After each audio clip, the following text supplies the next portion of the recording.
Hey, everybody. Welcome to this week's episode of Whiskey Wheels Wounds. As always, he's Steve, 22-year Army veteran. And he's Shawn, 9-year Air Force veteran. Hey, Steve, what's the featured whiskey this week? Hey, the featured whiskey this week is Whiskey War. Whiskey War is an Ohio-based distillery, Grandview Heights, Ohio. They have different bottles of their whiskey, and the green label is my personal favorite. It's 118 proof, 59% alcohol volume, and it's very, very hot on the palate. And it is a veteran-owned distillery company, another one in Ohio. So, yeah, Whiskey War. As their motto is, "Make whiskey, not war." Yeah, I was just reading the story behind the prohibition connection to the name. Yeah. So That's yep. pretty neat. So yeah. So this week, the episode is gonna kind of be like a giant episode of Fuck That Guy. Right. A giant episode. Well, yeah, like a sensing session, if you will, of things that we particularly don't like with military leadership. Yeah. So, as everyone knows, the last few episodes we've gotten rather perturbed Yeah. at military justice and how it's handled out specifically to um, general officers. And I found an article and I sent it to you, and you're like, "Hey, let's do this." So did a little more research, and yeah, it's we're going to talk about things like administrative discharge in lieu of court martial, the UCMJ, and the one that I found interesting was, this is from Defense One: why different spanks for different ranks are often justified. Yeah. First of all, we don't need to rhyme everything to make it catchy. Um, you know, I I don't subscribe to that needing to rhyme everything, even being a rap head like I am. You don't like busting a rhyme all I the mean, time? yes, but however, You was a poet and didn't know it? but to make a tagline catchy, Spanx for different ranks is about as fucking dumb as they get. Well, the two guys that wrote that article that did one is a former Marine officer, and the other one is a professor at the Marine Yep, College, whatever it is. makes 100% sense. Yeah, so yeah. So while you're digging into your notes there, I will say, when I was in the military, I didn't really care about um like the fairness in the military justice system. Yeah, because we only cared about our guys. Yeah. And you know, um and I've said it before on this podcast that I was a Maxim guy. That's uh one word. Maxim is one word, with a hyphen, sky apostrophe. Um, you know, yeah, like when you do a safety brief every Friday and you say, my safety brief was real simple. The D's. Don't do dumb shit. Uh, don't drink and drive. Don't do drugs. And dames will get you in trouble. You know what I mean? And uh, and with dames, make sure they're of age, consenting, and coherent, and awake. You know what I mean? If you get all those, you have a fighting chance on the other side. If accusations are made, is she of age? Yes. Was she consenting? Yes. Uh, Was she coherent enough to properly right. consent? What I mean? And which goes back to, I don't have sex when women I'm with are drinking at all, ever. I've been married. You can ask my wife; she'll tell you. You know what I mean? When she puts a drink up to her mouth, her chances of having sex that night go to zero. And that's just one of those things where I never want to put myself in a position where um, you know th- things might go south, and I've seen it. Um, however, I always take and tell my soldiers to take things case by case. You know what I mean? Like, if you did something that had you standing on the carpet Monday morning, right? And your punishment was brought down, did you deserve to be punished? Yes or no? Yes. Then you don't get to dictate what said punishment was, right? That's how I felt about, you know what I mean? That's how I felt about things. Like, you don't get to fucking dictate, well, this guy over here, like, we don't know everybody's story, right? And there's mitigating circumstances in everything, so it's like in the court of public opinion, when people are quick to say this guy in Georgia fucking shot this person in Georgia, and he got 10 years in prison, and this other person over here in Mississippi did the same exact crime and he got 20 years. You know what I mean? Unless it's the same jurisdiction, the same cops arresting officers, the same judge, everything got to be the same except for the two participants for you to say, oh, there's something that missed here. You know what I mean? Yeah. And I think so. Again, when we talk about this shit today, um, that's sort of the basis I come from. Like, in all my time in the military, I personally never stood in front of the man. You know what I mean? So, it was one of those things. I don't I can't complain if they take all my rank, if I put myself in positions to allow someone else to take all my rank. So I was pretty vocal last week about my disgust with that 2-star and then the military justice system and how it handled it. I'm still disgusted with that 2-star. But I can't complain a whole lot about the military justice system because during the reading I've done for this, the system is fucked. Yes.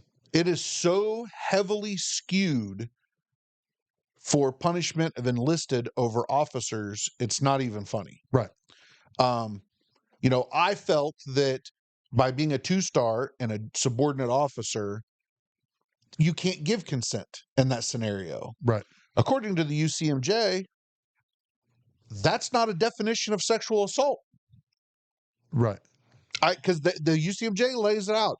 Sexual assault is this, or this, or this, or this. And none of those scenarios is outranking. Now, if he would have threatened her, Right. that would have been different. But just so when she said, I didn't want to do it, but I didn't feel I had a choice, well, sorry, that doesn't meet the criteria of the UCMJ for a sexual assault. Now I understand why he was found guilty for it. Do I think that's right? Fuck, no. Found innocent. Oh, yeah, sorry, found innocent. Yeah, Yeah, not guilty. Right, not Yeah. guilty. So, do I agree with it? No. Do I think it's right? Hell no. Is that the way the UCMJ is written? Yes. Can I do anything about that? No. Right. So, so then I started looking into things a little bit more. The reason why officers, specifically general officers, But why officers do not get, are always, not always, under general punishments, they get by comparison, a more lenient sentence than an enlisted person, is that Congress is what gives them their commission. Mm-hmm. So Congress has to be the one to take their commissions away, Right. unless there's certain criteria met. Right. And so for general fuck ups, they don't get their rank taken away from them. Right. And I bet if you put Tommy Tuberville at the head of that fucking thing, him a well, and there's been, so I've been, since 1978, there has been different watchdog groups that have been pushing for the military justice system to be reformed. And the closest they got was a few years ago. They revamped some different things, but like the administrative discharge in lieu of court martial, that started the 1950s. Right. And it was because they had all these guys coming back from war. Most of them were disorderly conduct, being AWOL, not they were problem childs. They weren't criminals to what you would think of as a criminal, but they just didn't want to conform to military standard anymore. Right.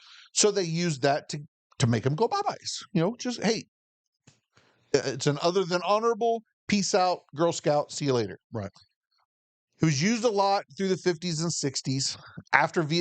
During and after Vietnam, it was used a lot to get rid of guys that were, they were just creating problems because, anti-war, hippie movement, drugs, things like that.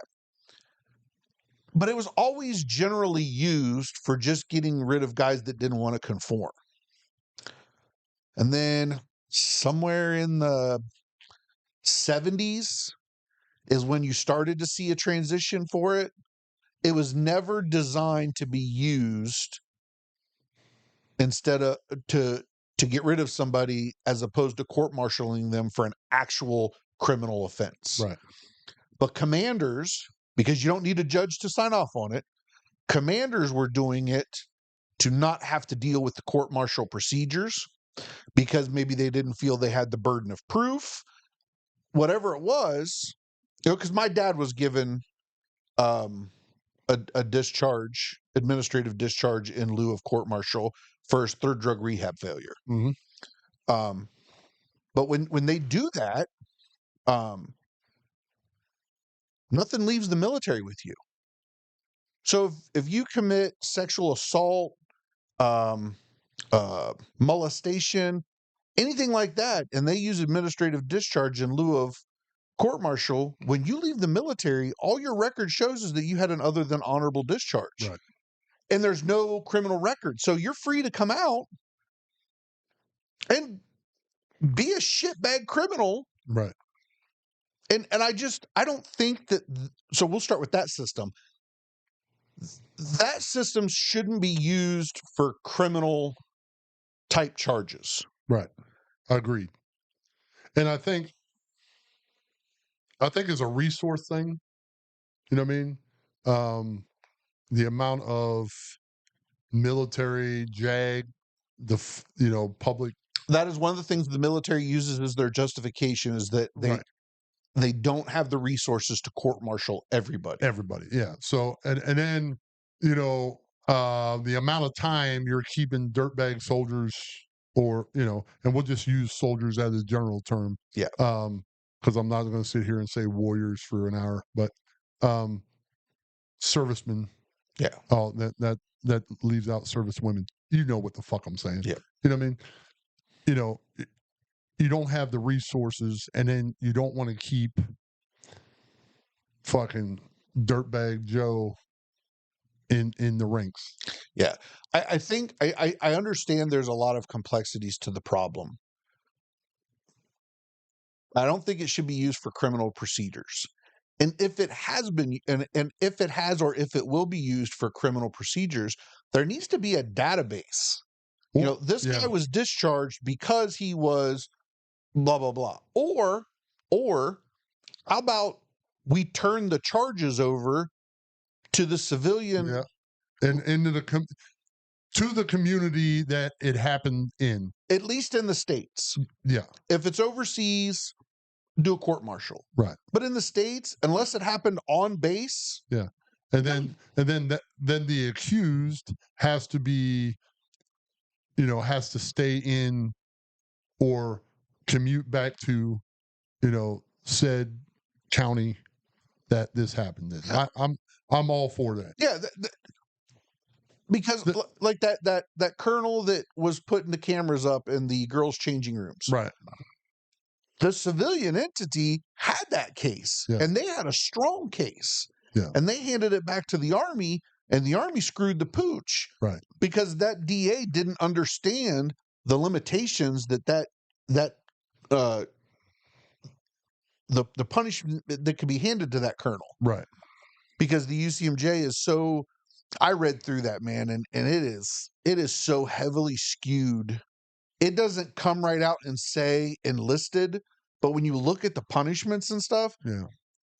only enlisted people can get most of those punishments. Yeah. It sucks. And I think the root of the problem is the amount of money the military invests in individuals. Oh, that is another big thing that I read. Right. They've got so much money invested in these officers, Right. that they don't want to Because just, because they're paying off student loans. The military is.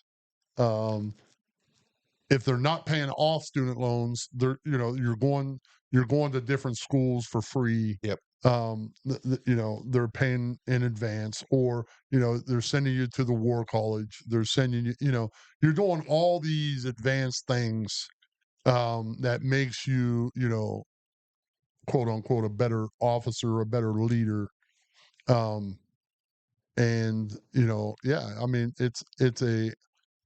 it gets in the hundreds of thousands of dollars. Yeah, and that's one of the other things too was, why a 30 plus year, 25 plus year senior enlisted or officer gets a lighter sentence, because they've got time invested, as opposed to a 3 or 4 year. Right. Guess what? It shouldn't matter that he's put 30 years in. You're absolutely right. And I agree with your sentiment, last episode, and fuck that guy, when you're like, you should know better. Like at some point it should transfer, it should switch to, like, you've been in the Army 30 years. If you're in a position to hand down punishment, then you should be equally in a position to take punishment. You know what I mean? It should not be do as I say, not as I do type of situation. It's, from reading through the system, it's very easy for administrative punishments, significant administrative punishments, to be handed down to enlisted personnel. Yeah, I mean, It is you are very limited on the type of administrative punishments you can give to officers. Mainly, fines, confinement, and relief of command. That's about it. And I read a statement in one of the articles that was like, someone who was trying to prove why there should be, quote unquote, different spanks for different ranks, and one of them was, uh, when an officer gets a confinement or a relief of command or something, that is detrimental to their career. Yeah, but guess what? If you're a fucking colonel and they relieve your command, you get to retire with the full benefits of a colonel. Yeah. That's a fat fucking chunk of change. Yeah. You take a fucking staff sergeant and you bust him down to a private, and then he has to get out, he gets nothing. Right. Like, Right. the system is not fair. Yeah. But there are some lawmakers that are trying to push forth UCMJ refinement, and then also pushing through refinement for the administrative discharge, or in lieu of court martial, because it's not right. It's not fair. And but you as a leader, right? I mean, if you're worth your weight in salt, you need to tell Joe that. Like, listen, man, the system is designed to fucking kick you in the dick. You know what I mean? So knowing that, when you go out, get a DUI, fucking punch your wife in the mouth, know that. And that's a good point, because when I was in, you just knew officers got preferential treatment. You just thought it was because they were officers. Hell, up until I started doing this research, I was getting so fucking frustrated with the officer corps not policing their own and Right. just giving these light sentences. I guarantee you the majority of E5s and below, if not E7s and below, E6s and below, have no idea that the UCMJ is written in a way that it is more detrimental to them and their career than it is to an officer. Yeah. I mean, the old running joke, for an Army officer not to make major, they have to, shoot somebody in the face with at least 2 witnesses. You know what I mean?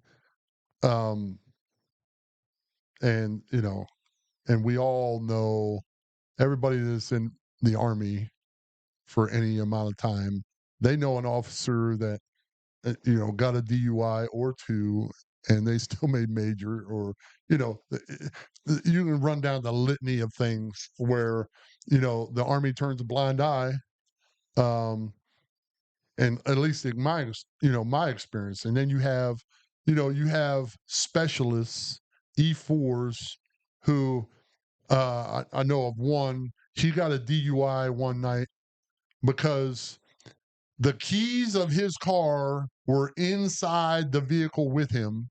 They were on the dash, and in the state we were in, that's all it takes, like, to get it. To get a driving while intoxicated. The keys of the car has to, I'm like, what the fuck? And then, their career gets impacted, and, you know, but, to play devil's advocate, I know E8s right now, E9s, who, when they were E1, E2, they blew hot for cocaine. Yeah. I mean, I'm not saying that the officer corps or the enlisted corps is more or less fuck ups. right. It's the optics. Let me put it to you this way: the enlisted corps doesn't get to do punishment to the officer corps. Right. The officer corps gets to punish the enlisted corps. Correct. That's where the conflict of interest comes in. Right. You shouldn't be able to hand down punishments willy-nilly. And you damn straight shouldn't be able to hand punish. Like, I think I probably wouldn't be so perturbed if commander punishments would have to be approved by a JAG officer. Like significant punishments for like criminal offenses. Yeah. If fucking Joe's late to formation 7 days in a row and he gets handed some administrative punishment, okay, whatever. But mainly what I'm talking about with these scenarios are criminal charges. Yeah. Because I mean, you're gonna fuck up. Hell, I fucked up. Yeah, But I didn't do anything criminal. I just, you make stupid fucking mistakes when you're young. but you're sent to. Joe is sent to JAG. Because even when you get the smallest, Article 15 type stuff, you can request court martial. Yes. You know what I mean? So you take your supervisor, and you take your packet down to JAG, and you talk to one of the lawyers down there, and they say, hey, listen, 14 days of extra duty, or you go court martial and you get confined for 2 years or whatever it is. So I get it. Yeah, I don't know. I just and here's the other problem too. The system is fucked up because the UCMJ's been in place since the 1950s. Because before then it was the Articles of War or whatever the hell it was. Yeah. But can we really trust the government to fix it? And you really trust the government to do anything? Trust us, we're the government. Yeah. So I don't know. I really, there needs to be a revamp to how it's done. I mean, I agree. Like, you know, if if a E7 would have did, you know, what General Petraeus did, you know what I mean? I'm pretty sure he wouldn't be um fucking CEO of some fucking Fortune 500 company. Yeah. You know what I mean? Well, and that actually brings up another topic that I thought was kind of interesting. Enlisted guy gets fucked up, gets busted down in rank, gets kicked out. Even if he gets to keep any type of retirement that he may have, it's a significantly lower retirement. You know, if you're a chief or a sergeant major and you get in trouble and you get busted down some rank, even if you're down to like E7 or E6 or whatever, and then you're retired out, are you ever going to want to wear your uniform again? No. Well, I mean, it's coming from a guy who never was. But I'm saying, like, if your whole life, you know, Andy, you were a sergeant major. If you would have gotten in trouble at the very end and you'd have been busted down in rank and then retired out, would you ever want to tell people what your rank was when you got out? You'd be ashamed, right? Right. Yeah. Officers don't have to worry about that because you're a 2-star. You get in trouble, you don't get busted down in rank. You get to retire with all of your 2-star benefits, and because you get to retire, you get to walk around with your 2-star uniform on at all these different types of military functions and stuff. And no one is of the wiser that you fucked up because there's no shame with you because you got to keep all of your status. Yeah. Again, not fucking right. Agreed. Yeah, it's I don't know. It But you know, it goes back to, you know, to the core. The core of it is like, if don't fuck up, you know. Now we have all been, you know, we have all.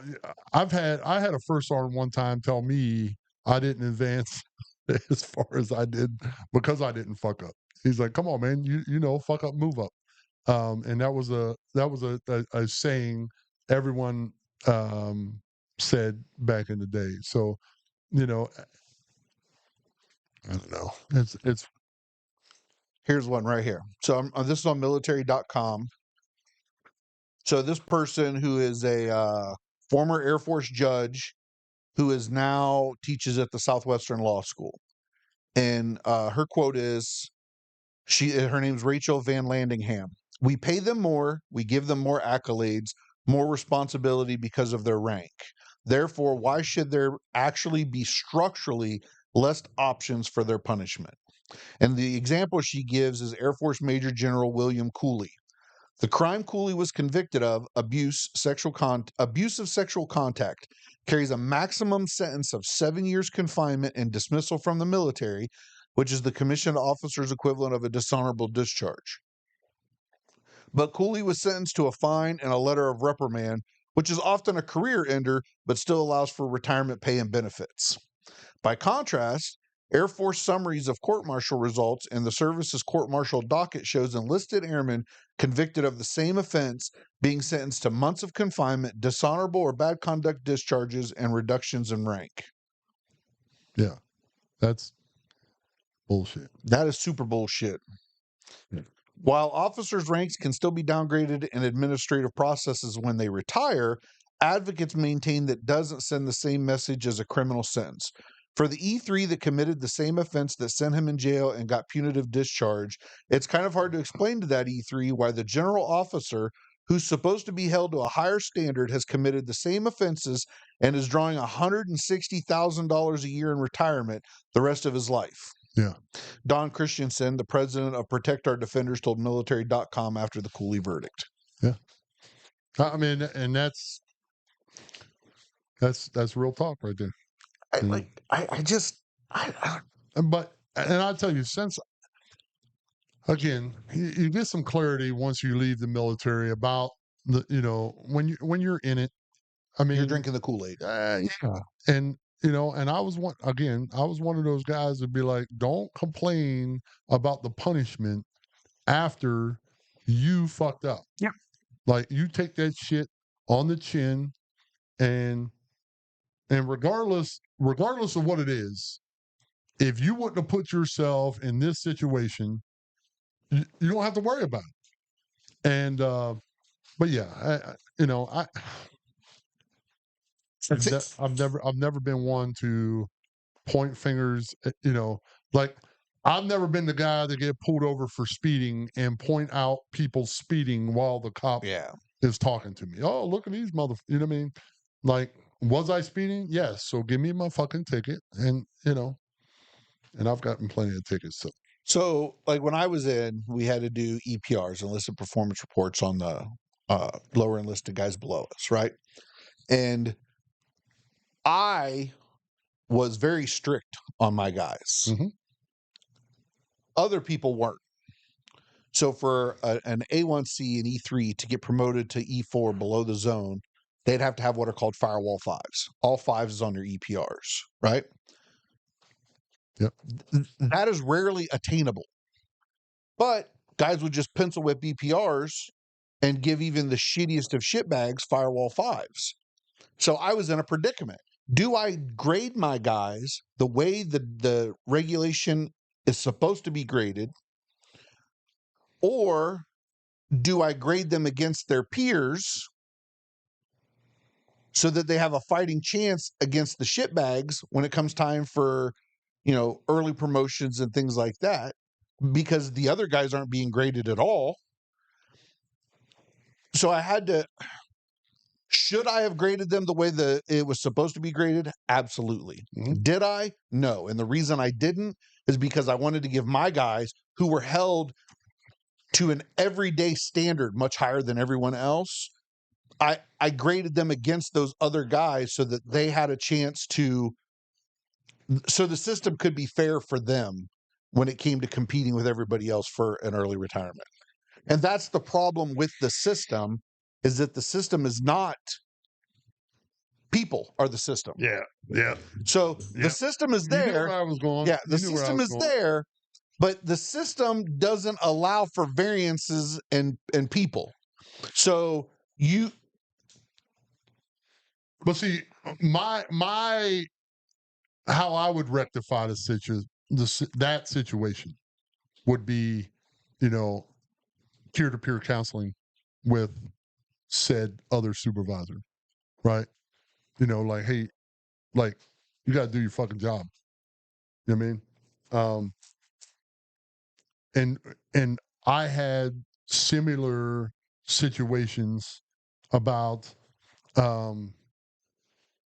different fucking Callahan, for example. Nobody wanted to send Callahan to the board to be an E5. And then when they do send him to the board to be an E5, he steps on his dick and can't get through the board to get promoted, right? But he has leadership qualities that you can see when he's not in a board setting. You know what I mean? Like, leadership quality, those tangible things where, when no one's looking, or when he thinks no one's looking, you can see them. And that's why I made him a corporal. Corporal rank in the Army is the worst fucking rank ever. You're not a specialist, you're not a sergeant. So you rewarded him as a corporal, but then you just sat there and said it's the worst possible thing. No. It was more like I bet he felt like it was a punishment sometimes. No, because you empower him, right? It's the worst fucking rank because, E4s don't, specialists don't treat him like a sergeant, and sergeants don't treat him like a sergeant. You know what I mean? Yeah. Like, sergeants treat him like an E4, which he is, and But they treat him like a specialist. Right. I empowered, I empowered. I had team leaders who were specialists, and when I stand in front of the formation, I'm like, you see this guy? When he tells you something, you treat it as if I am telling you something. Now they're empowered. Yeah, fucking now. When it sucks is when first sergeant says all E4s and below, you take your fucking, you know what I mean? Or all NCOs and above. Am I an NCO? You know what I mean? And every NCO function brought my corporals with me. And I used to make all kind of people corp. You know what I mean? Like, because, you know, at one point we were so short team leaders that, you know, and I was an E4 team leader, and, you know, but I didn't take the bullshit from them other, you know, fucking people, you know, I didn't take that bullshit. So, but yeah, it's one of those things where I would approach, and I had approached other, like, hey man, like, you know, or you go and, you know, you go and approach the first sergeant, you're like, hey, here's the fucking deal, right? If you think for a second that Joe in first platoon is a better soldier than Joe in second platoon, we could put them motherfucker head to head right now. And Joe in second platoon, even though that I rated him honestly, he'll run circles around this motherfucker. Now, do we? Yeah, I believe that. Okay, then we need, you know, we need to have a class, and you instruct your fucking subordinate leaders how you want these evaluations to be done. Well, the EPR system in the Air Force got so bad because it was a branch wide problem Yeah, that they after I got out, they revamped it. Did they make it better or not? I don't know, because I was out, so I didn't care at that point. My only concern was I never wanted to.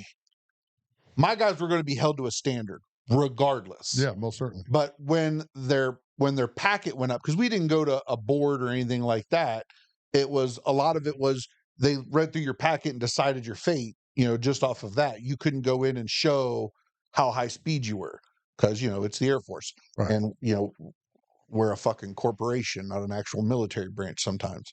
I never wanted my guys to be hindered, because I was. Part of it was my own doing, but I was never an airman that looked good on paper. Right. But every time somebody came to see how I did things, it's like, dude, what the fuck? I'm like, yeah, but I don't look good on paper, so it is what it is. Right. And I never wanted that to be from my guys, because I understood how much it hurt my advancement early on, because I didn't look good on paper. So that was the point, was I never wanted to hamper my guys when they opened their packet. Now, on the boots on the ground, you could tell they were better, and they were held to a much different standard than everybody else. And I was the exact same way. I'm not gonna write you. I'm not gonna, you know, put pen to paper for every little fucking thing someone did. Now, there's leaders out there that did that. They ruled, they led with the pen, right? And that wasn't me. Like, I'm gonna fuck you up on sight.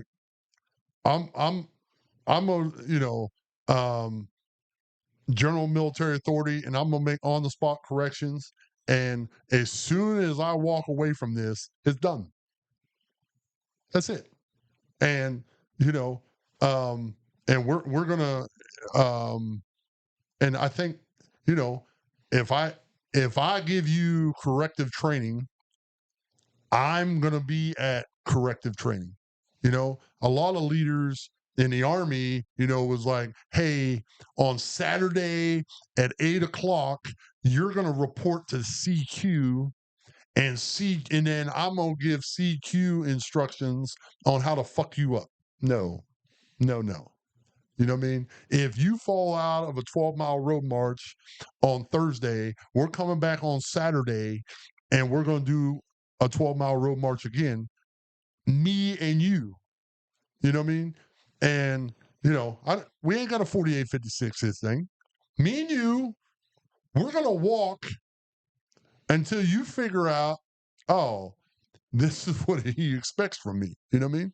So You can do it in 4 hours, you can do it in 3.5 hours, you can do it in 3 hours, but you ain't gonna do it in 4 hours and 1 minute.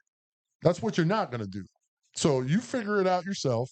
Anything under 4 hours is passing, and we'll go from there. But I'm gonna be present, and but yeah,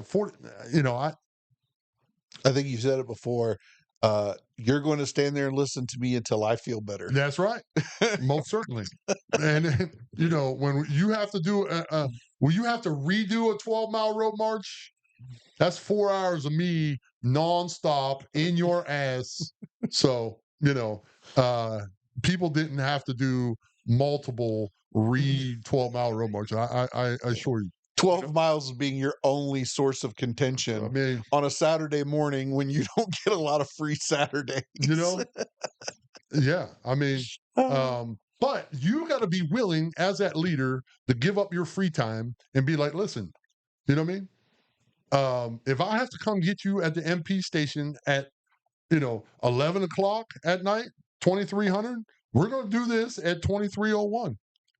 If I got to come at 4 a.m., we're going to do this at 4. But a lot of leaders, they'd rather pencil whip.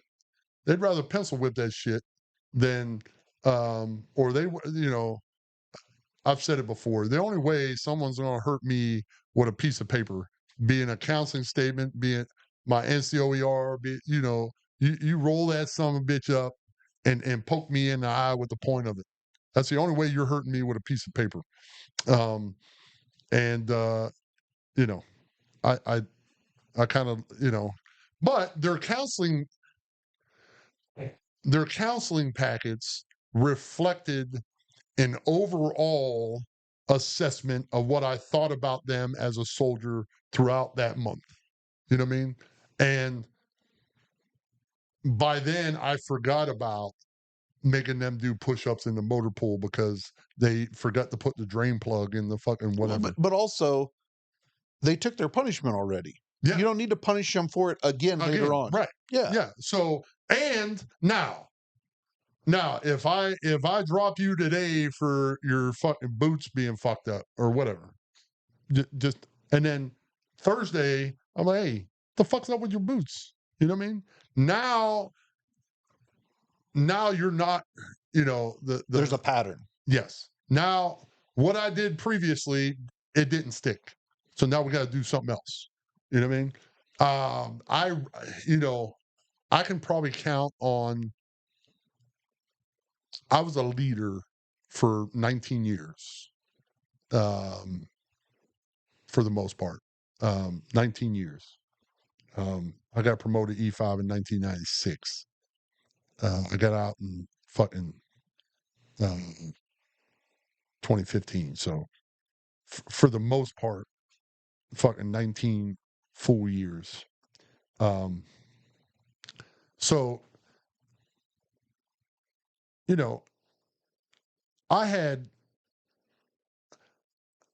I couldn't administrate an Article 15. That's the commander. You know what I mean? But I can recommend some shit. Which is where you came up with Maxim. You know what I mean? I can well, also, there's Army has a zero tolerance policy on drugs, right? Everybody knows that. Zero tolerance. So there's no it's hard to say, hey sir, this guy is a hell of a soldier. He just likes crack cocaine. You know what I mean? I'm not gonna stand there and look like a fucking I do not freebase cocaine. like and them two things, you can't say this guy's a good soldier when he's in uniform. When he's not in uniform, he's a total fucking, you know what I mean? No, it's a total soldier concept, 24 fucking 7, and so, and knowing that, I tell them every Friday, hey, listen, man, something comes down, I'm going in there, I'm saying maximum. I'm not, ain't no be no Justin Timberlake motherfucking, cry me a river. No. You walk in there, you stand tall, you fucking take whatever punishment they give you, and but understand, I'm not going to fight for you. Yeah. So I mean, that's what happened with Dad. He was a very good soldier, did his job. On the weekends, he liked to party. And it was in the, 80, 81, 82, 80, they were really starting to crack down. Nancy Reagan and her say Yep, no to drugs yep, yep, policy. And the culture in the military was changing at that point. Gone were the days of Vietnam and just right, after Vietnam. And that's he got in trouble. He put himself on drug rehab to keep himself out of I think it might have been an Article 15 or something. And because he put himself on it, it followed him back to the States from Korea. And he didn't want to quit partying because he's a fucking idiot. right, And they made an example out of yeah, him. They're like, hey, we want you to stay in. He's like, I ain't staying in. I'm done. And he had 13 days left, and yeah, company commander decided to just say, no, fuck you. And they hammered his dick to the wall. yeah. Kicked him out. That's some fucked up shit.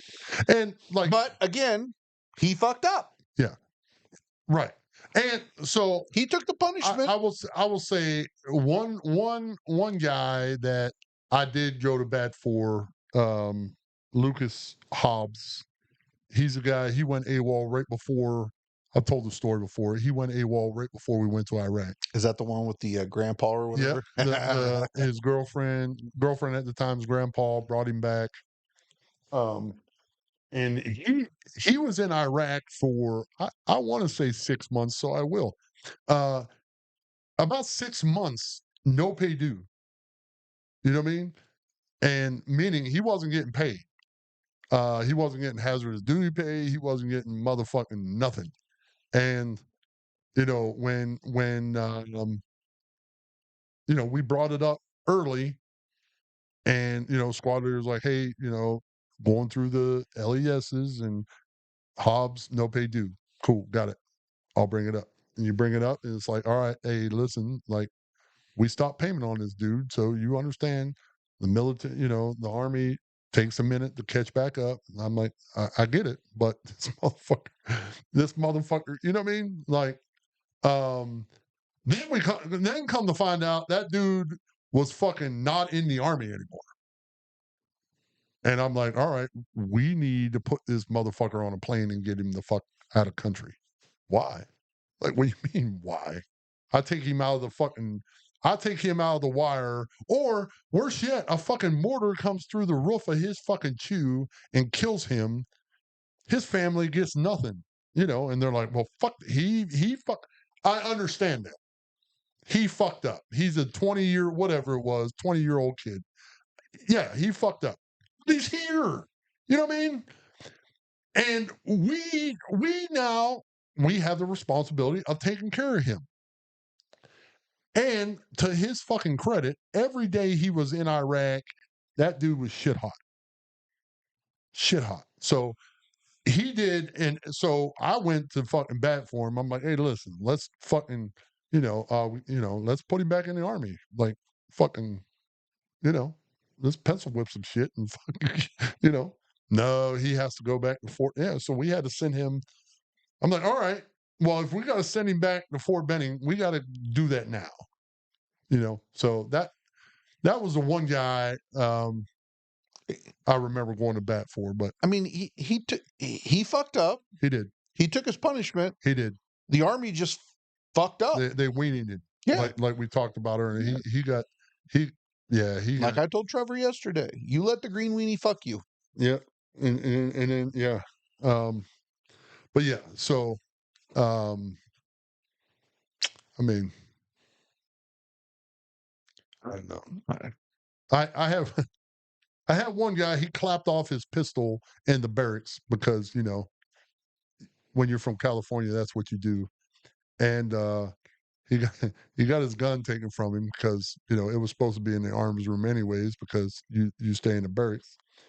And then he got separated from the military, and he called me. He called me fucking months later. He's like, "Hey, Sergeant Vic, you think I can get my gun back? It's hard out here on these streets." I'm like, "No, cuz you might want to go ahead and get yourself a new one." You might want to get yourself a new one. Old fucking Brown. I can't remember his first name, but yeah. It's like, hey, sorry, Vic, you think I can get my gun back? These streets. It's hard out here on these streets. That's fucking classic. No, bud, you might want to go ahead and get yourself a new one. Classic. Oh, Well, when I got in trouble at the very end of my enlistment, before I got out, I was out of height and weight standards.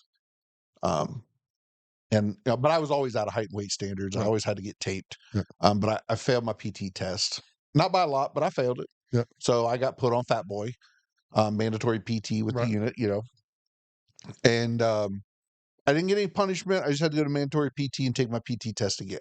Then I made the decision to get out. So I quit going to mandatory PT. In my mind, it made more sense to be at the shop trying to finish up the things I wanted to teach my guys to make them better, Uh-huh. and then to go to mandatory PT every day when I'm going to be leaving. And that went for a while. Till one day the first sergeant and the commander showed up at mandatory PT to PT with everybody. Where's Sergeant Neighbor? He ain't been here in a while, first sergeant. Really? Now, I did not tell my E7, who was my direct supervisor and who was also in charge of the shop. I did not tell him. And the reason why is I always gave my leaders plausible deniability.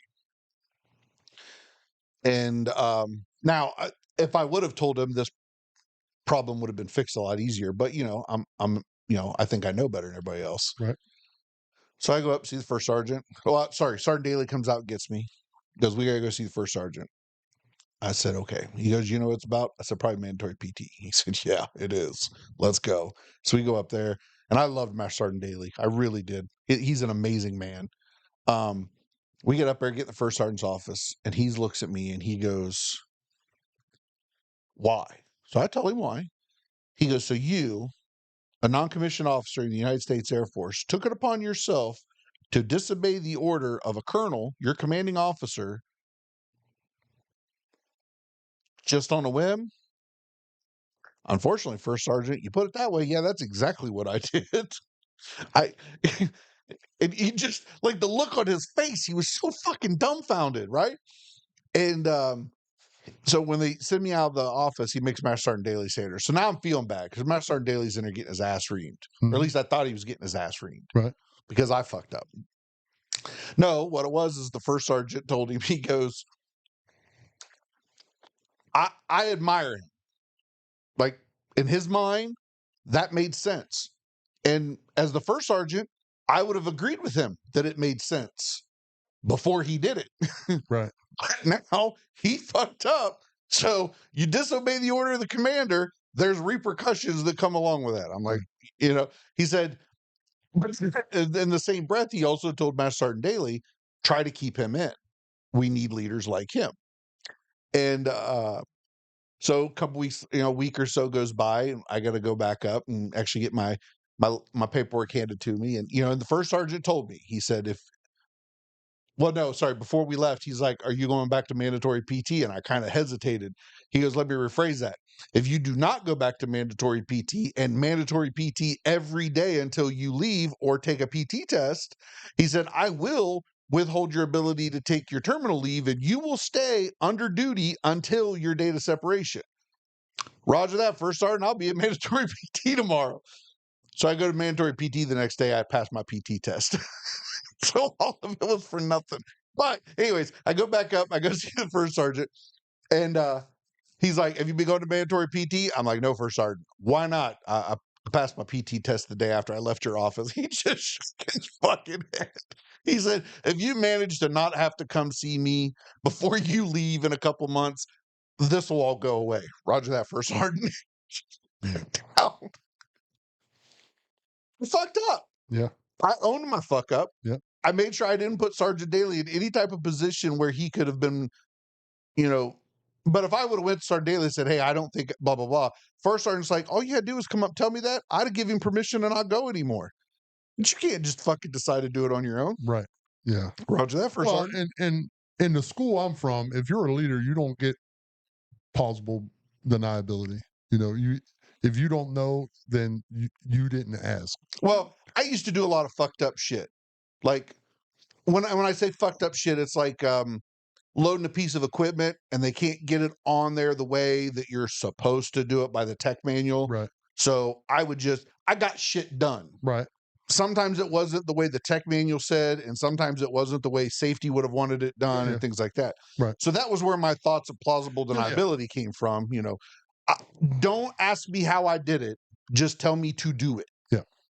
And on the same end, I would supervise said crazy act, or I would supervise people doing it by the book, and I would say, if I have to come down there and do it, I'm gonna talk about you. That was my phrase, and they'll be like, "Well, fucking do it then." And then I come out and I do it unconventionally, and they're like, "Well, we didn't know." I'm like, "Motherfuckers, you know what I mean? Mitigate risk and get it done." Yep. You know what I mean? That's what you got to do. That's what this job is about: mitigating risks but accomplishing the mission. And yeah, Yeah, there were certain times where if you did it the way the regulation was written, you wouldn't have been able to accomplish the mission. right, Now that doesn't mean I never did unsafe practices with equipment. You know what I mean? Like when we would do maintenance, equipment's going out on the flight line, you've got to make sure that shit's right, because if not, you're turning an F-16 into a lawn dart. right, and nobody likes that. Right.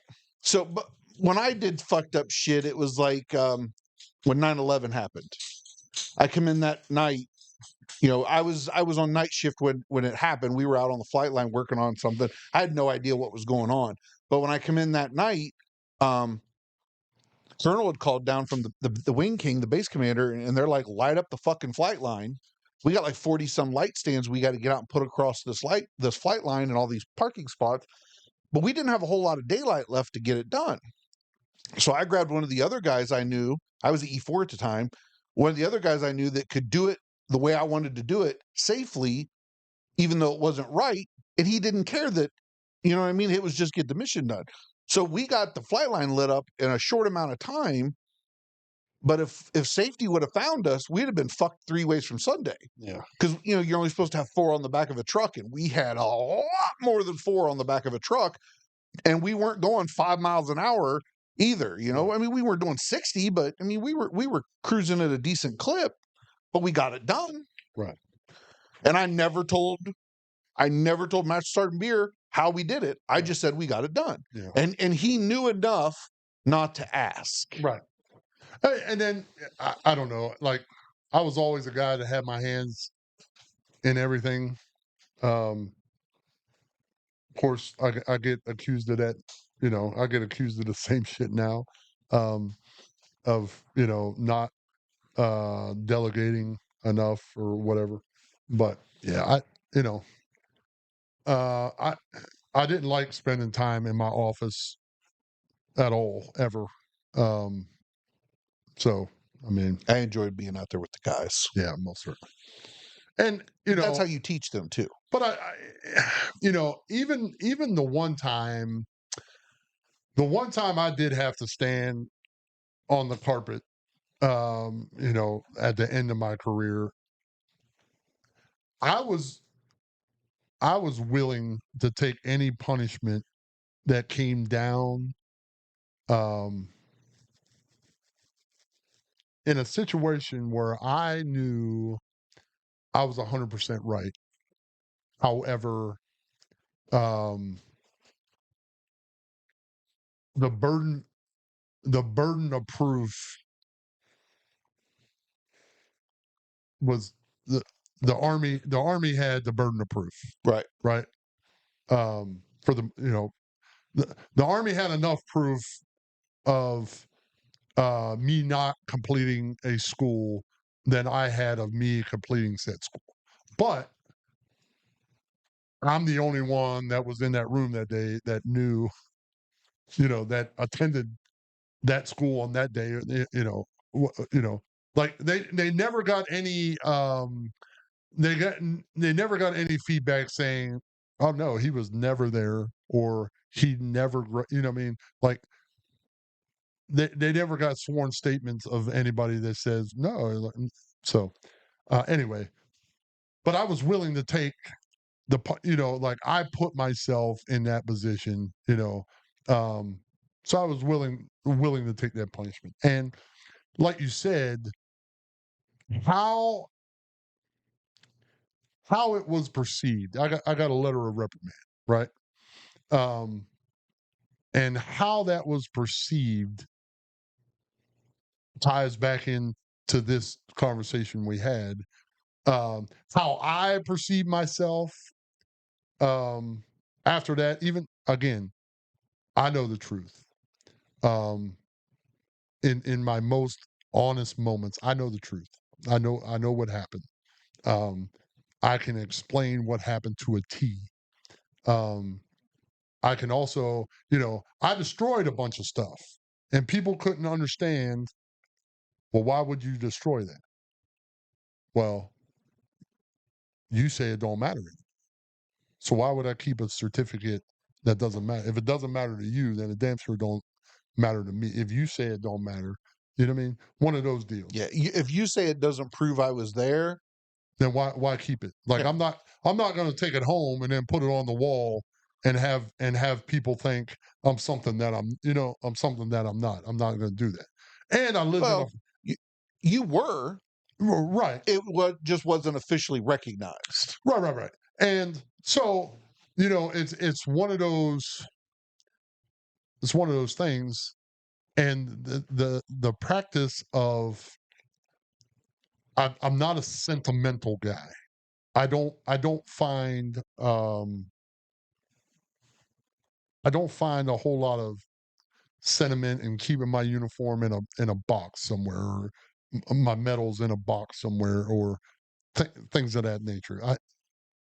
You know, I think these whiskey bottles are about the only thing that really is sentiment to you, and a few third ID things. yeah, And yeah. I mean, but you know, and again, like I got some things from my divorce that I had in my apartment that are no longer. You know what I mean? Like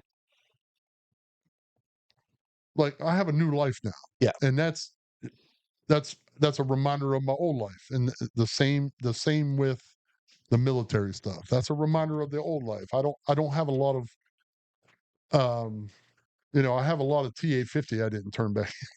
I didn't turn back in, but um, so now taking that viewpoint yep. of the type of leaders we were, Uh huh. and both of us having LORs at the end of our careers, for different things, Right. but I mean we still fucked up either way. Right. Owning it, Uh huh. um,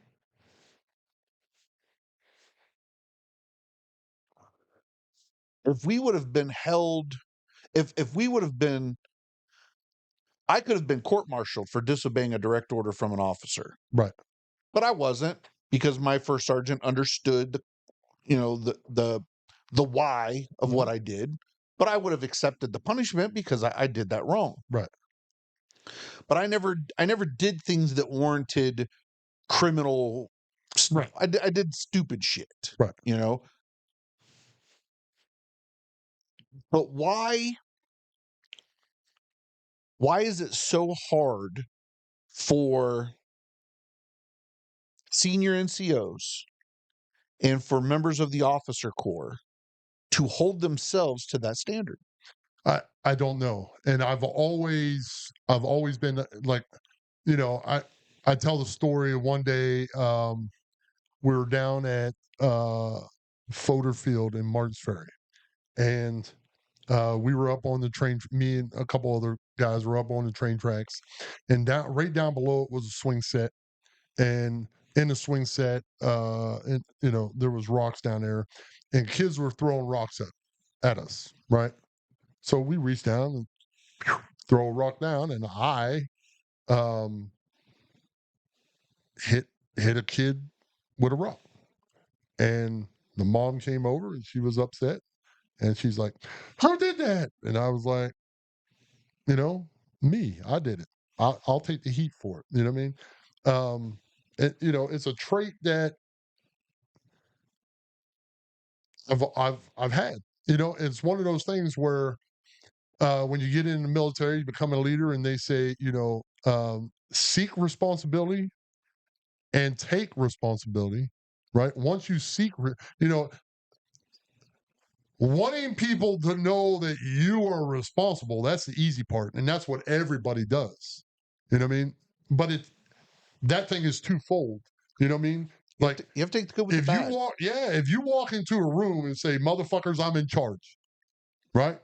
Cool. And then a higher ranking leader walks in that room and like, "Why the fuck is this fucked up?" And you're like, you know what I mean? If your first action is to point at someone else, that you're not the guy. Yep. You're not the leader.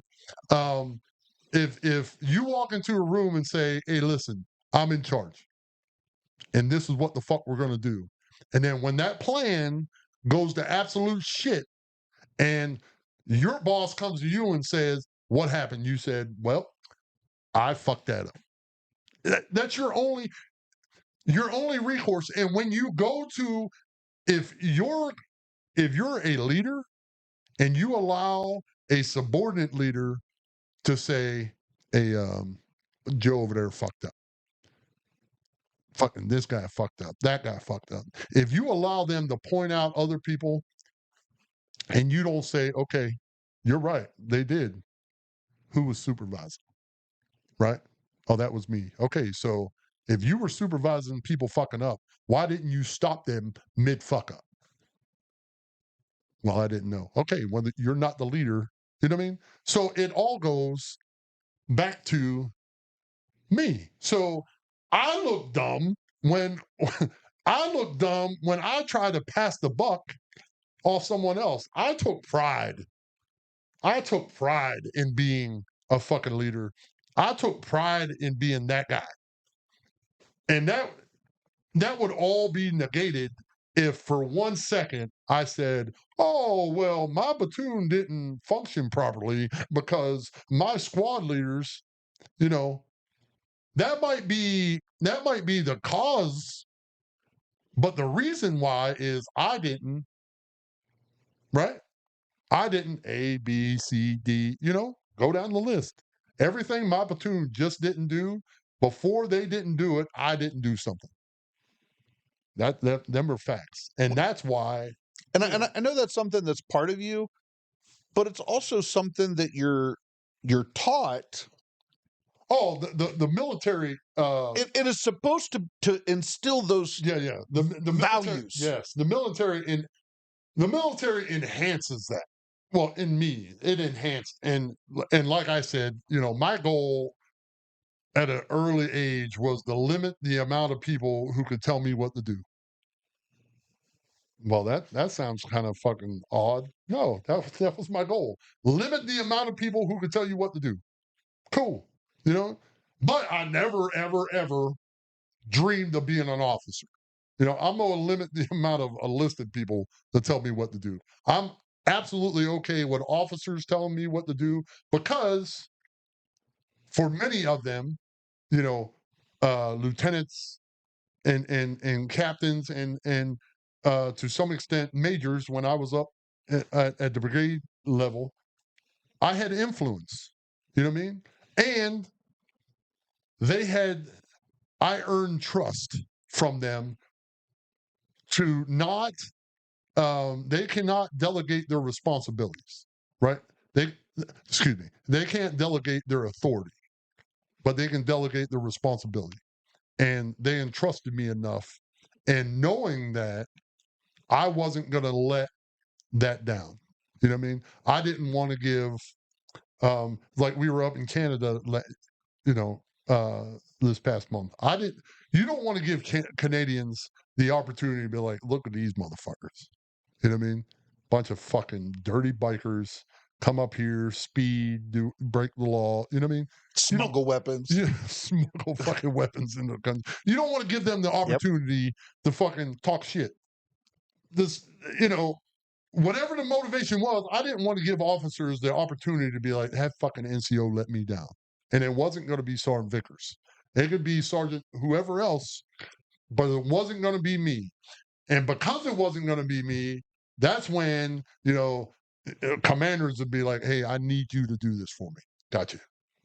And then you go, you execute. And then the next time it came up, I need you, and then and then it was just like, hey, 276, hey, fucking, Roger. And then execute. Because, again, I like being responsible. I love being in charge. Love it. Right? Maybe that's ego. Maybe that's whatever. I love fucking being in charge. Um, but with that, I loved the responsibility of being in charge. I love the accountability of being in charge.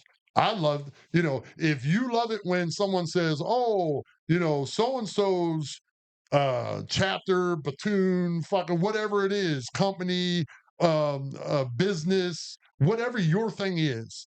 If you love it when someone says that's the greatest thing, you're fucking getting, 5-star Yelp reviews for your fucking business.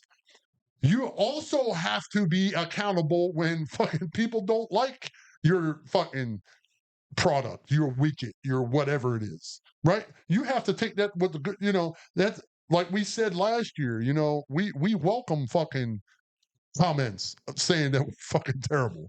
We welcome that shit. No one said anything, and I appreciate that, but we welcome that shit because I can't stand to listen to myself on this fucking podcast. So it only stands to reason that someone else out there is like, fuck these guys. You said something just a minute ago. You said, because I was saying how the military is supposed to instill those values Most into you. certainly. And you said, though the military enhanced those values in, right, in you. They Right. enhanced those values in you. I think a problem we have with these senior NCOs and these officers who are constantly getting in trouble by committing criminal acts and things is that the military didn't enhance, let me rephrase that. The military enhanced them to reach a certain level of authority, responsibility, promotion, whatever you want to call it. Right. But then that mentality of power, what is it? Absolute power corrupts absolutely, or whatever. Yep. Their everything they learned to get to that point went out the window the moment they got to that point. Well, and it goes back to what you were saying earlier. Soon as you start fudging standards, right? Soon as you start compromising, right? Well, this ain't how I would do it, but to make sure you're competitive with your peers, I need to, and that's where it starts. And then, so now they're conditioned, and it happens. It fucking happens all the fucking time. If you could max your PT test in the United States Army, you're next to fucking godliness in the United States Army. Regardless of how you look in fucking you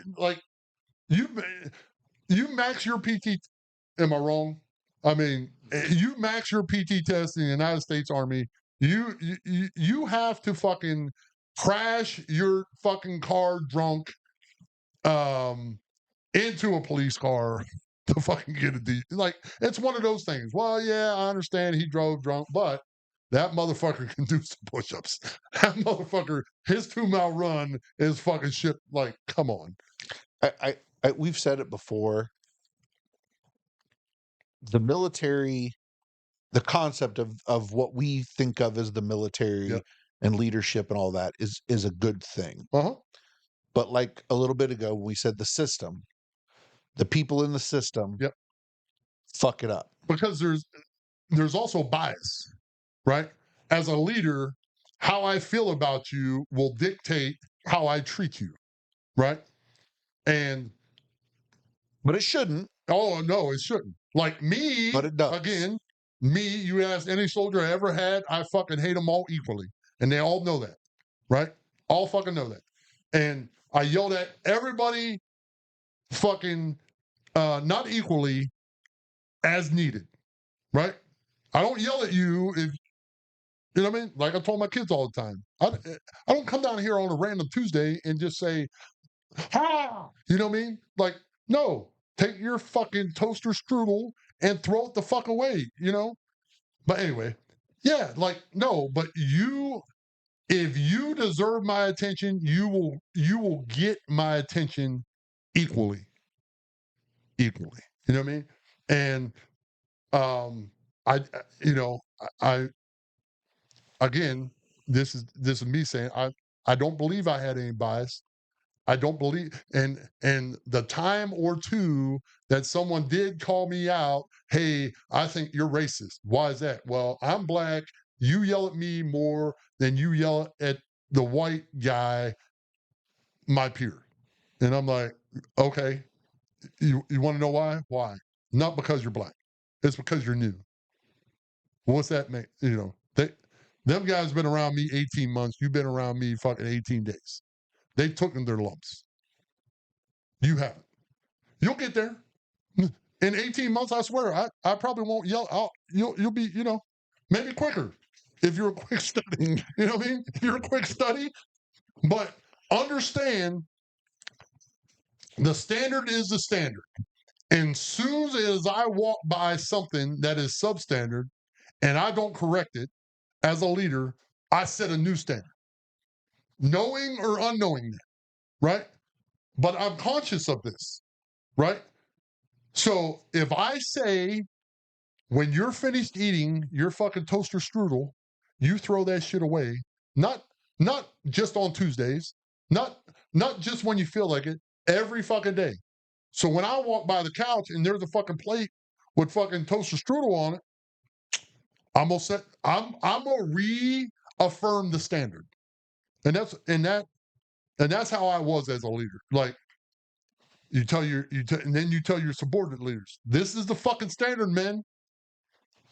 And understand when I fuck your soldier up for not goddamn meeting the standard, soon as they're out of earshot, we're gonna have a conversation because you fucking failed. You know? And that's where my fucking squad leaders, they became fucking they became goddamn bulls. And they're like, listen, he ain't fucking me up. So I'm gonna fucking, you know what I mean? And then now they, I had more practice of fucking people up. My personality was such that everybody thought I was the meanest son of a bitch ever, right? Like wives thought, holy shit, like, you should hear what your husband has to say about you when we're at dinner. I'm like, it's probably all true. Oh, it can't be. I'm like, oh, it probably is. Probably is. I said, but understand when we go when we go off to Iraq, he's in good hands. Understand that, But it's them subordinate leaders of mine who try to mimic my style of leadership, opposed to being themselves. But you can still hold soldiers to the standards without being me. You know what I mean? And many people tried to, fucking lose their goddamn mind. Like, you've seen it on this podcast. I lose my fucking mind, and soon as it's over, I'm done. Like, I go from 100 back to, and it's over. And everyone thought that I was going to have a fucking coronary every day in the fucking. They're like, holy shit. I had one E6. He's like, man, when they told me I was coming to your platoon, I was like, man, all that fucking guy does is yell. That's all he does. And he was, he's like, because I saw you from afar. I observed you from afar, and you were just the fucking big dude that yelled all the fucking time. He's like, now I'm in your platoon, and yep, you need to fucking yell all the time. You know what I mean? Like, I get it. And he's like, and I always thought, why is the E7 yelling all the time and not the fucking E6s? You know what I mean? And I'm like, that's right. I said, because the E7 ain't letting my fucking that shit slide at all. So yeah, I mean, but you're right. It's the people, it's the culture, It's, you know what I mean? And that's and what I try, it goes back to the corporals. I try to empower my corporals. Fuck them dudes, fuck them E4s up. You know what I mean? Yeah, I'm disappointed with the way the UCMJ is written. Oh, now I'm that's I'm disappointed with the application of the administrative discharge yep, in lieu of court martial. yep, Those systems need to be yeah. fixed. Like But especially for violent crimes. It's especially because now, you know, what are you telling the other um service members that these acts are done against? You know what I mean? yeah, You're saying, well, it don't matter. Now you're making them go out on the economy and get fucking representation to file civil charges on someone because the military ain't protecting them. yeah. You basically are putting a rabid dog back out on the street. Right. And I think that, you know, I don't know this to be fact, but I think there's some of that, you know, all right, we'll let him out of the military and he'll go fucking pin his dick against the wall somewhere else. You know what I mean? Like, you know, Yeah, but who gets hurt in the process? but that, you know, um it's plausible deniability from the United Yeah, States military. You know what yeah. I mean? So I while those systems have me disheartened, Yes, and they do need to be revamped and they need to be most certainly. changed, it's the leadership that the military empowers to lead people, to take care of them, to be responsible, to be accountable. It's those failures that lead to, you know, 2 stars having sex with a subordinate officer flying a fucking C-17 Globemaster Yeah, after having drinks, yeah, or a colonel putting a fucking camera in a yeah. dressing room. Or another a naval commander fucking soliciting sex from 2 children. Yeah. Like, Yeah. they're never going to be good leaders. No. Their character speaks for itself. Right. But there's a whole lot of lateral and above them leaders that could have done what you said, peer-to-peer counseling. Yeah. I guarantee you there was somebody in that general's circle, you know, because there's not a lot of them. They're pretty tight, Right. knew what was going on, and could have said, hey, homie, Hey, Bob. put your dick back in your pants. Right. You know, so I guess my biggest frustration after we've aired through all this, Yep.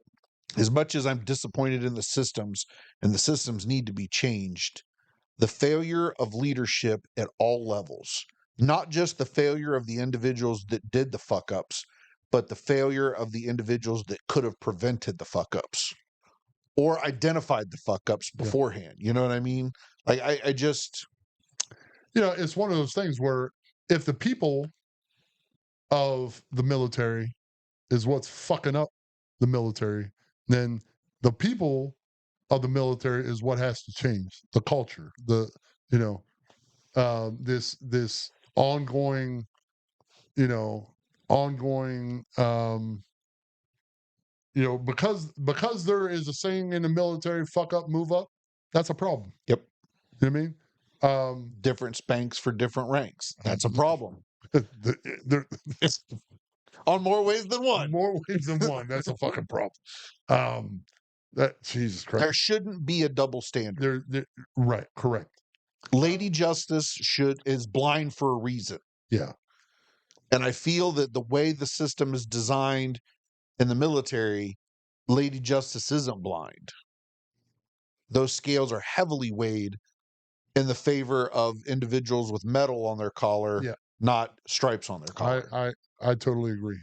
I And totally agree. and those are the individuals that should have the strictest penalties for their fuck ups because they've got individuals' lives and careers in their hands. Yep. Yeah, but right. I concur with all that. But until the system is fixed and until people start embracing values, I don't ever want to see a fucking multiple star standing up on a stage talking about the values of the branch that they're in while their peers are doing the dumb shit that they do. Right. Don't talk to Joe about the values of the service. Talk to the guys that are in charge of Joe about the values that they're supposed to be instilling. And 'Cause that's a top down thing, not a down up thing. yeah. And this is again, it's the few that ruin it for the many, right? I mean, it's not every general officer Oh no is no. a piece of shit. Not every, But what do they say all the time about cops? There's only there's a lot of good cops. There's only a few bad ones. But when the good ones don't police the bad ones, right. then everybody Most gets certainly. painted with the same Yep. brush. And it's the same thing. When the sergeant majors aren't policing the sergeant majors, then they're going to get painted with the same brush. Yeah. If the generals and the colonels aren't policing within themselves, they're going to get painted with the same brush. Yep. Because the sergeant major can't police the 2-star. You know what I mean? Like he might be able to say, "Hey, sir, you fuck it up a little bit," but that's about as far as it can go. It's got to take somebody who's lateral, peer to peer, to Right. or above them. Yeah. Well, yes, but at their level, there's not a lot above them. Well, there's not a lot above them, and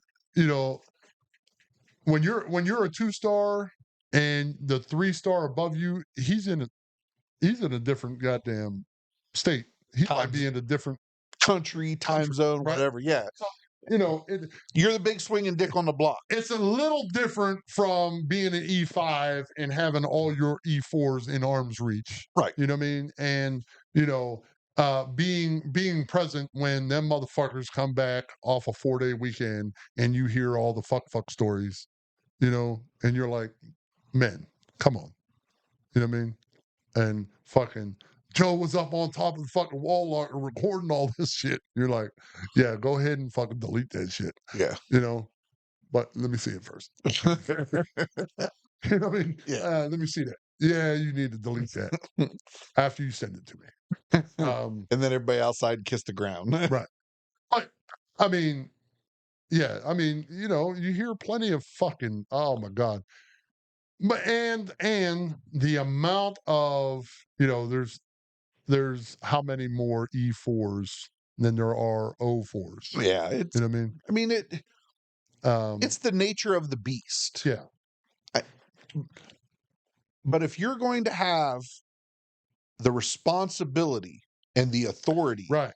to put someone's life in danger, to order them to do things that they could not come back from, and you have the authority and the responsibility to punish them and do serious detriment to their career and or freedom, your ass better be above it. Like you need to be the gold standard before you start handing down punishments and life-changing orders.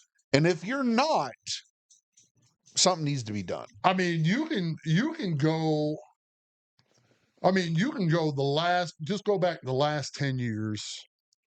I mean, do a little Google search. Here's homework for you people at home. Do a little Google search of the last 10 4-star generals who left the service in other than ideal conditions. That means, there was some speculation or whatever, the general Petraeuses of the worlds. Flynn. General Flynn. All, those type of people. And I'm pretty sure there's probably 10 of them in the last, I don't know, 10 years or so. And look at their next job. You know what I mean? Like, holy fuck. And most of them, it's in politics. I mean, I should tell you something. Goddamn. I mean, most of them motherfuckers are in politics. Now, I may have some rose-colored glasses when it comes to Mad Dog. I don't think there's going to be a whole lot of people that can compromise that dude's character. Yeah. But goddamn, I'm just, it's just what, or they're in politics for a hot minute, and then they're fucking COOs or fucking whatever of some Fortune 500 company, just fucking Or they left the service under ideal conditions, moved into politics, and had to leave politics because they were scandalous there too. right. So, which means that your shit didn't get uncovered in the military, Yeah, because of where you were, and now that you're, just another fucking politician, people don't give a fuck about that. yeah. But People will tell you who they are. No, sorry. People will show you who they are. yes, and you should believe them. Hi, Bear. So this week's fuck that guy. The Uniform Code of Military Justice. I thought we were going, oh boy. Oh, you want to do that too? All right. I mean, No, I'm down. No, 100% down. 100% down. Hold on. Let me pull him up real fast. All right. So we specifically say that we do not want to talk about politics and things like that. So I'm going to tell you what the guy's job is and the branch of service he was in. But we're not going to specifically talk about his current job. No, what his political affiliation is. Oh yeah. That don't fucking matter. If you're fucking douche canoe, you're a fucking douche. So this cat was an officer in the Marines. Right. His final rank when he got out was a major.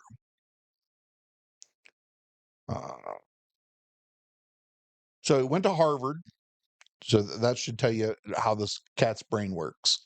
Goes to the Marine Corps, goes to OCS to Quantico, commanded infantry in Helmand Province in 2012, and a recon unit in Panama in 2014.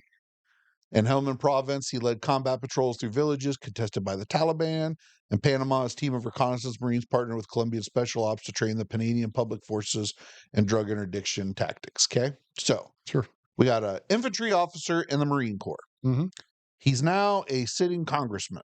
When you take your oath to whatever branch that you go into, whether it be enlisted or officer, a part of each oath that those individuals take says they will support and defend the Constitution. Yes. Not the United States, not a political party, the Constitution. Because our founding fathers, first of all, I didn't realize this the other day, a little sidetrack.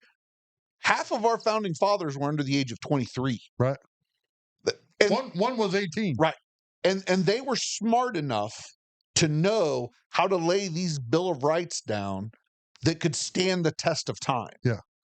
So your job as an officer, and how many times do we get told you're never an ex-Marine? Right. You're always a Marine. Right. So if you're always a Marine, then that oath that I will support and defend the Constitution is 100% in effect. And when you're currently a member of Congress, you take the same oath. I got that. But I don't hold politicians. I get that. Because they're crooked as a fucking backcountry road with scoliosis. Facts. I don't hold politicians to the same. But I'm saying, like, you're uttering. You're right. But if you give me a choice between a Marine officer or a politician, I'm going to expect the Marine officer to uphold that oath more than a politician. Facts. Okay. Yeah, I'm with I guess maybe now when you move to being a politician, that oath doesn't mean as much to you. I mean, I don't know. We'll throw that out there. But anyways, said cat now is and not all of his political bills that he's behind are good or bad or whatever. I'm only focusing on just a couple of things that he does. And all of it has to do with the Second Amendment. The Second Amendment is very, very basic in its wording. There's only a handful of words in the Second Amendment. Right. Yeah. But this cat claims he's not anti-gun, but has his name on bills where nothing can have more than a 15-round magazine. Anything over 15 rounds is considered a high-capacity magazine. bump stocks turn semi-automatic weapons into machine guns. I'm pretty sure that's not how that works. All the bump stock does is use the recoil from the weapon to pull the trigger again. Right. Still has to be pulled again. Right. A machine gun, and this guy being an infantry officer, and he's real quick to point that out, that he was an infantry officer in the Marines, so he knows what weapons of war can do to people. Okay, but in this country, And just when you say weapons of war, you just told. yeah. you, I mean, you told what political group it is. What I was saying, what political group it is. so how can you look in the mirror every day and say, not even the fact that you're a sitting congressman, that you're a Marine Corps officer, and you're trying to attack the Second Amendment? Because the Second Amendment, once you, okay, well, we're only going to ban bump stocks, so we're not going to touch anything else. My ass. Because you want to ban bump stocks. And a different bill, you want to ban, quote unquote, high capacity magazines. Next, it's going to be the assault weapons ban. Well, what's an assault weapon? An AR 15. An AR 15 is not a fucking assault weapon. It's the modern day equivalent of a musket. Yeah. Because the founding fathers understood that technology would change. Yeah. So a common use weapon. Yeah. In the time of the founding fathers, it was a musket. Now, what's one of the most common rifles in the United States? An AR-15. Yeah. And fucking armor lights, I tell you. And just a caveat: if I hit you in the head with a goddamn golf club, that's an assault weapon. I mean, Gary will tell you with a quickness that a buffalo is a fucking assault cow. Yeah. Yeah. I mean, I'm just saying, like, you know, any object used in the act of committing assault thus becomes an assault weapon. Don't ban my assault iPhone. I'm just saying, like, get the fuck out of here. And what frustrates me more than anything, if you want to shit all over the Second Amendment, okay, whatever. But don't use your position or your prior position as a Marine Corps officer to justify your knowledge more than everybody else's into why the Second Amendment is bad. And it kind of falls back to what we were saying before. Like, I don't know how many gun control laws there are on the books. I have no idea. A shit ton. I mean, I'm aware. Yeah, no, I'm just but like, I don't know the number. I don't know that number, right? Whatever that number is, it's not a deterrent for some person to get a weapon and do what they intend is righteous, right? So, it's one of those things where, fucking, politicians that, everybody's outside with signs saying, we need this, and I want to get reelected again. So I'm going to show the people that I am doing something to stop the nonsense. Nobody likes young kids in schools getting slaughtered. Nobody likes that. oh, Nobody likes that. However, you know what I mean? You putting, an assault weapon, a bump stock ban does absolutely nothing to bring any one of those children back. but what it does do is it puts a crack in the floodgate. Yeah. Now, Right. now we've given up. I do not know the direct quote, but it might have been Ben Franklin. The oldest founding father. Yes, in his 70s. Yeah. What is it? If you give up liberties for security, you end up with neither. Right. We can't do that. The Second Amendment is not there just so people can have guns. It is there to protect the people from the government, because our whole government was formed, our country was formed because we were tired of being oppressed by a government that didn't represent us. Right. And now we're doing the same thing. And it just, it boggles my mind.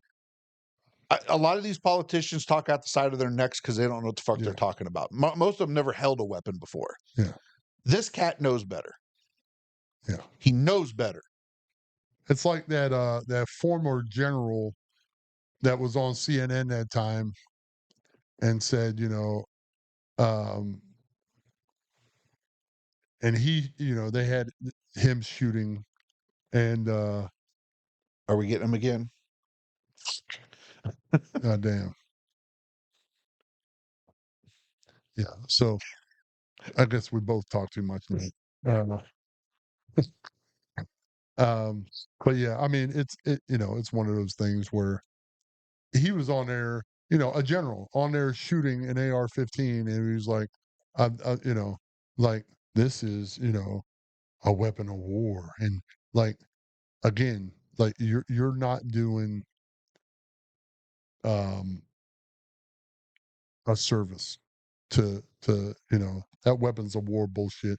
Let me tell you, I went to war 4 times. I know you know that, but I went to war 4 times, and the amount of times I got out of my truck out in the middle of Iraq, I had a pistol and a fucking shotgun. So don't talk to me about weapons of war.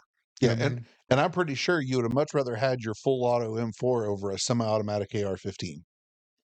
Right. And let me tell you, in each of those, and I say that to say this, every time I got out of that fucking vehicle, it wasn't the pistol. It wasn't the fucking shotgun. You know what I mean? What it was is the Iraqi people were more nervous about they were more nervous about the person wielding the pistol or the shotgun, because that's what they used to get fucking killed with. Because the person wielding those things fucking killed them. Right? So that, the fucking M4 with the ACOG and the fucking red dot and the fucking flashlight on it and all that fucking cool guy shit that we all think slung at the low ready, we all look fucking cool. Iraqis don't give 2 fucks about that. Because everybody's got an AK-47. Yep. And all they were getting fucking assassinated by pistols and shotguns. And when I would tap fucking rear quarter panels with that fucking shotgun, and that motherfucker saw me in his fucking side mirror, and he fucking smack other cars to get the fuck out of my way. It ain't because of the gun, I don't think. It's because he knew the intent of the motherfucker with the gun. And that's my point. It ain't the gun is a tool. The weapon is the motherfucker wielding the tool. Yep. That's the weapon we need to regulate. The motherfuckers wielding the tool. You know what I mean? But and that's where these red flag laws are coming in, and that's a slippery slope as well. If my fucking ex-wife had the red flag law, I'd be fucking 10 feet under the fucking jail somewhere. You know what I mean? Yeah. Like, come the fuck on. But I mean, listen, if you're a fucking someone in our community, that your responsibility is to uphold the Constitution, and your responsibility is to enforce fucking laws and defend said Constitution. Do your fucking job. Do your job. We don't need more fucking laws. We need motherfuckers enforcing laws.